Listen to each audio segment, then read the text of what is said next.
See, they're on a rocky place. They want to grow, but there's just no root there. We help the individual grow by arms around type of consciousness. You get a hold of them. I, years and years ago, was in a particular denomination where I was paid to go in and play.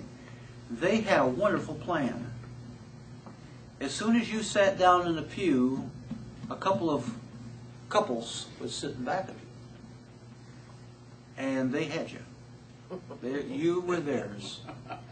And they would tap you on the shoulder and say, we're having a wonderful dinner. Would you like to come over and have dinner with us? Well, when you got there, of course, the preacher was there, the choir director was there, you know, everybody, the deacons were all there, you know, that's how that worked. They are very good people, but they had a wonderful plan. Because what they did is they just opened up their arms and took you. See, they weren't willing to let you go. Secondly, we could invite these people to classes, programs, fellowship times. We make them welcome. We don't take no for an answer. Say, well, I'm too busy today. Come on, let's go. We're going to do it. Now then, also, when their times get hard, and they will for everybody, from time to time, we keep them watered by love until they root in the good soil. That's the only thing you can do with this second state of consciousness. Help to move it into a good place. Now there's this wonderful third state of consciousness that Jesus talked about. He said, as this farmer went out to sow a seed, he said, others fell among thorns, which grew up and choked the plants. Now this is an interesting state of consciousness, because it is in the ground. It has taken root. It has flowered, so to speak. But then, somewhere in the experience, thorns begin to come up. How many of you have gardened and seen this happen, that we get this junk comes up, you know, wants to take over a plant after you've done everything you can. I hate weeding. I had a garden once, and I found out that was the hardest thing. Weed, you got to weed all the time. You can't miss a day, because if you do, you know, these little critters just are everywhere, and they want to choke out the plant. Now these thorns that we're talking about, that comes up around these individuals, are doubts, fears, cares of the world around us, failures that hurt us. All these thorns are doubts and fears that tear at us. They're called tears. Now, these are really doubts inside. The people that are in this state of consciousness, and we've been there, have these fears that come up. Business is not doing well. My kids are having trouble in school. On and on and on it goes, all of these problems. And so I tell people, now's not the time to try to bail out. Now's the time to stay close. To keep with the people that love you. To stay with your truth principles. Well, now there's another state of consciousness that's rather interesting. It's every man's dream.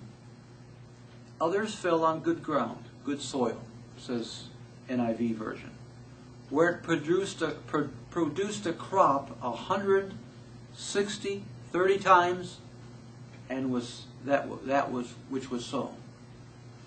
It's the perfect thing that we are reaching for. All of us are reaching for. We may be through step 1, step 2, step 3, and then we come to step 4, where things really begin to perk for us. And it may take some time. It may not happen overnight, that you get into perfect soil, where you really are growing in, well, we used to call grace. You're growing in grace, where you're letting everything just flow. It's just flowing through you. Now this person has gone through problems. See, here's the deal. Nobody gets there automatically. See, this isn't something you were just born and you never had a problem, and nothing ever went wrong, and you had it all made for your, you got it made. No, you worked up to this. States of, shall we say, spiritual evolution. This individual has gone through problems, challenges, but they have stayed steady and got a good root. root, I guess that's the word. I'm a Yankee originally, as root up there. And could produce good fruit because it had good roots. Now, we should clearly understand that no one is forced to stay in some certain state of consciousness. If you're in one, you don't have to live there all the time. You don't have to do it. Two, you don't have to stay there.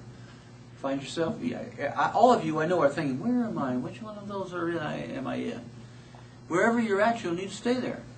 You can get up to this evolutionary process, which is part 4. We can be transformed from one state of consciousness to another by our ability to learn. Now listen to what Romans said. I don't like Paul much sometimes. I want to talk to him when I get around to where he is. But see if it's all possible for me to call back here to you, I'll let you know what he had to say. Romans 12:2 says, "Do not conform any longer to the pattern of this world, but be transformed by" what? The renewing of your mind. Getting energy in your mind. Getting out of the old 1, 2, 3 into part 4. Allowing yourself to grow. Allowing the roots to grow. Allowing it. And don't be so hard on yourself. I tell all students that, do not be so hard on yourself. If you don't get into 2 when you think you should, or into 3 when you think you should be in 4 but you're not, oh, come on. Take it easy on yourself. You're in an evolutionary process, moving. So take it easy, learn from the lessons, and move on. Do not conform. You know what that means? It has to do with, the word actually has to do with like a press. And the liquid of what is going to be pressed is down, and we get conformed to things. We just think this is the way it is. This is the way. Why, I'll never have any good thing in my whole life. Never did. Never could be successful. That's a lot of nonsense. You're always moving. You're always in an evolutionary process. But because you have new ideas, new concepts in your mind, you're able to move. And so this is the meaning of the sower going out forth to sow. And I suppose there's a whole lot more to it than I got at 9 o'clock last night. But anyhow, if you have some new ideas, well, share them with us. Any questions or comments?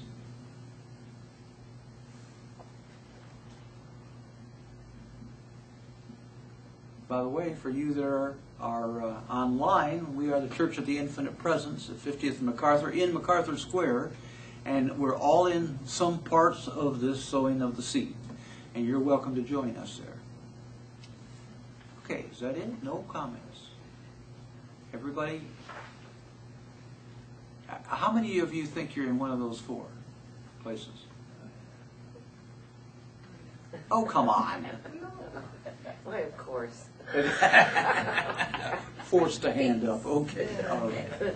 Well, God bless you, and remember these truths, and I'll remember them with you.